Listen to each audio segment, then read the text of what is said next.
Hello students, welcome to MR Jain Public School classes. Today we will start our new chapter in civics.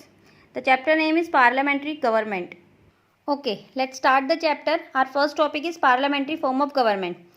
देखिए, India as a parliamentary form of government, India में जो government है वो parliamentary form of government है. First of all we will discuss the meaning of parliament. Parliament का meaning है parallel talks, एक particular place जहाँ पे बैठ के पैरेलल डिस्कशन होता है, डिबेट्स होती है, किससे रिलेटेड, नेशनल और इंटरनेशनल इशू से related. Okay, now see the next topic. Why is parliamentary form of government choose in India.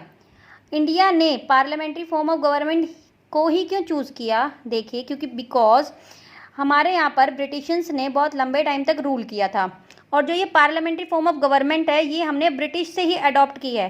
तो क्योंकि उन्होंने इतने लंबे टाइम तक हमारी कंट्री के ऊपर रूल किया था तो हमने ईजिली इसे अडॉप्ट कर लिया.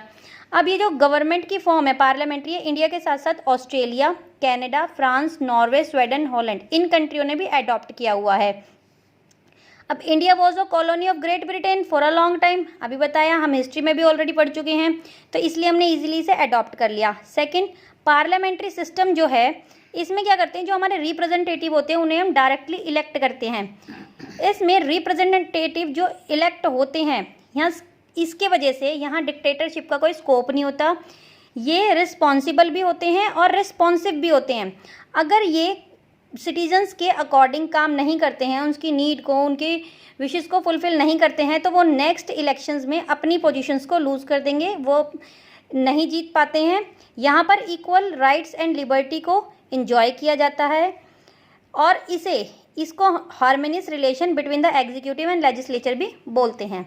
Are next topic is composition of parliament. अब पार्लियामेंट के कंपोजिशंस क्या हैं? देखिए, पार्लियामेंट में 3 हाउसेज होते हैं, लोकसभा, राज्यसभा एंड प्रेसिडेंट.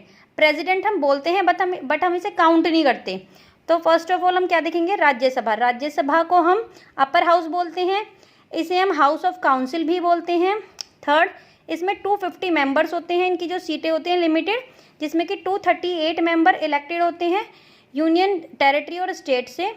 बाकी 12 मेंबर जो होते हैं वो अपनी फील्ड के टॉपर होते हैं जो कि प्रेसिडेंट के थ्रू इलेक्ट किए जाते हैं.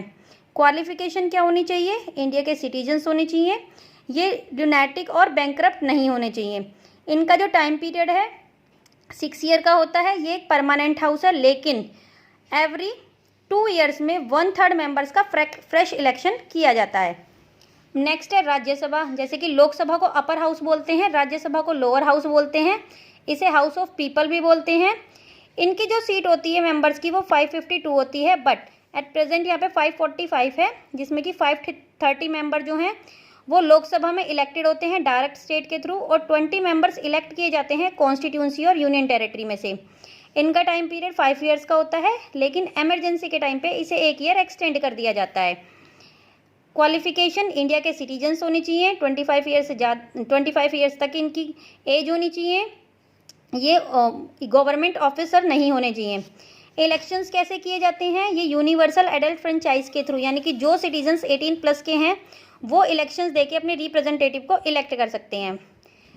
नेक्स्ट है हमारा प्रेसिडेंट. देखिए, आर्टिकल 52 में ये मेंशन है कि Indian constitution state that there shall be a president of India and he और she head of the state. ये जो प्रेसिडेंट होगा ये 52 आर्टिकल 52 में मेंशन है कि हमारी स्टेट का हेड होगा. 53 में मेंशन है कि इसके पास एग्जीक्यूटिव पावर्स होती हैं, जैसे कि union shall be vested the president and it will be exercise by the accordance with the constitution either directly और through officer subordinate to him. Qualification क्या होनी चाहिए? Specify qualification president candidate are given ahead. First of all, he और she must be a citizen of India, 35 age, not hold any office of profit under the union or state government or a local authority. He or she not be member of either house. ना तो लोकसभा ना राज्यसभा, किसी भी house के member नहीं हो सकते ये. इलेक्शन और टेन्यूर ऑफिस द आर्टिकल 55 और 54 में मेंशन है कि इलेक्शंस कैसे होते हैं, मतलब इलेक्ट कैसे होते हैं प्रेसिडेंट, और उनका टाइम पीरियड क्या होता है.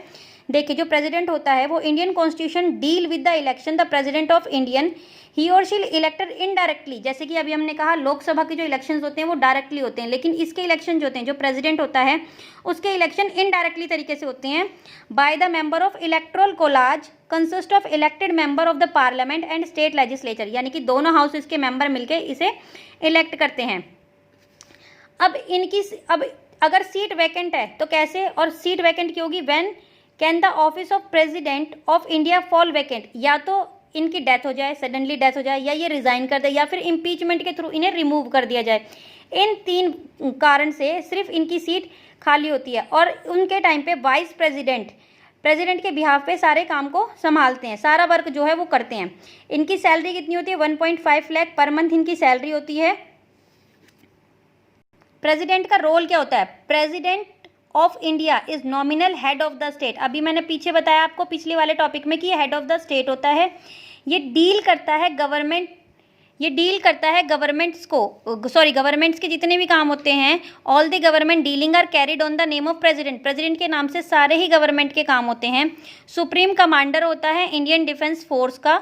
अब फंक्शंस क्या होते हैं, देखिए प्रेसिडेंट के लेजिस्लेटिव में भी फंक्शंस है, executive, judiciary and emergency.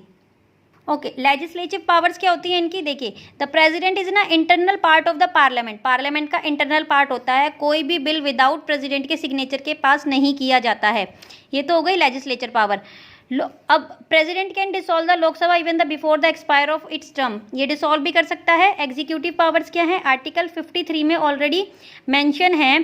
First of all president head होता है यूनियन एग्जीक्यूटिव का, और आर्टिकल 53 में मेंशन है कि state the most of executive power are vested in him, यानी कि जितनी भी पावर्स हैं वो प्रेसिडेंट के पास होंगी। प्रेसिडेंट अपॉइंट करता है प्राइम मिनिस्टर की एडवाइस पर, appointed the council of minister on the advice of prime minister, जितने भी काउंसिल ऑफ मिनिस्टर्स होते हैं उन्हें प्राइम मिनिस्टर्स की एडवाइस पे अपॉइंट करता है। He appoint the chief justice of India, जजेस of the supreme court, high court, governor of state, chief election commissioner and other member election commission and chief of their wings.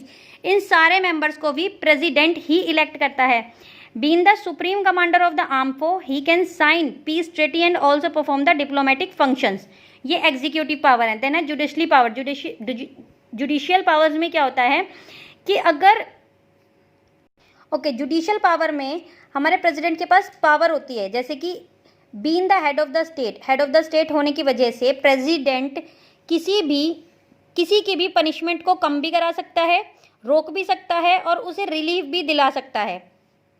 Okay, emergency powers में क्या होता है, देखिए emergency power में president declare कर सकता है अगर हमारी कंट्री में कोई भी इंटरनल प्रॉब्लम्स है, declaration of emergency due to war, अगर वॉर हो रही है तो इमरजेंसी डिक्लेयर कर सकता है। एक्सटर्नल एग्रेशंस हो रही है, इंटरनल आर्म रेबेलियन हो रहा है तो भी इमरजेंसी डिक्लेयर हो सकती है। इसी तरीके से declaration of emergency due to the failure of constitution machinery, या लास्ट है declaration of emergency in the case of final crisis. अगर कोई भी कंट्री में फाइनल क्राइसिस हैं तो भी हमारी कंट्री में इमरजेंसी डिक्लेयर करने की पावर सिर्फ प्रेसिडेंट को होती है।